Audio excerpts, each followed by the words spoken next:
माँ ने बेटे को नसीहत करते हुए कहा कि बेटा नमाज अदा किया करो, इससे अल्लाह राजी होता है और अपने हजूर झुकने वालों को बेशुमार इनामात से नवाजता है।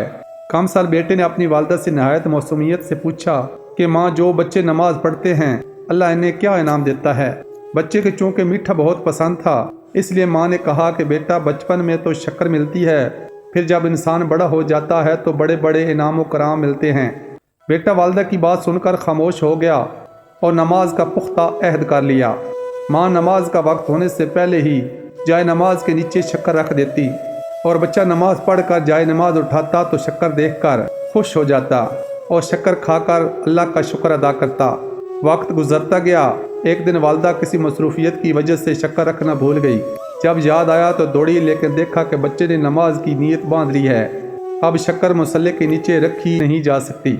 बहुत परेशान हुई और फ़ौरन अपने रब के हज़ूर सजदे में गिर गईं और इल्तिजाब बड़े लहजे में अर्ज़ की कि मेरे मालिक, बच्चे को अब शक्कर देना तेरा ही काम है। अगर मेरे फरजंद को नमाज के बाद शक्कर ना मिली तो इसका यकीन टूट जाएगा और ना जाने वो क्या सोचेगा। इसलिए ए कुल कायनात के रब, तू ही इज़्ज़त और भरम रखने वाला है। फिर बच्चा जब नमाज से फारग हुआ तो वालदा ने तजस्सुस भरे लहजे में पूछा, बेटा शक्कर खा ली थी?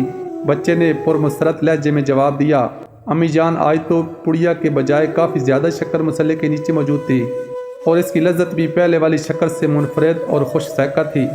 ये सुनकर नेक सीरत खातून की आंखों से आंसू निकल आए और उन्होंने दिल ही दिल में अपने रब करीम का शुक्रिया अदा किया कि तूने मुझे अपने बेटे के सामने शर्मिंदा होने से बचा लिया।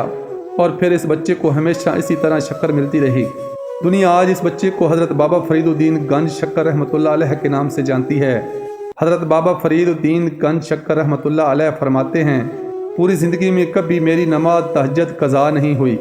वो भी कैसे सकती थी जिस माँ ने हज़रत बाबा फरीदुद्दीन गंज शक्कर रहमतुल्लाह अलैह को कभी बग़ैर वज़ू किए दूध नहीं पिलाया था, इसकी तहज्जुद कैसे छूट सकती थी। यकीनन ये माँ ही होती है जो बच्चे की तरबियत करती है।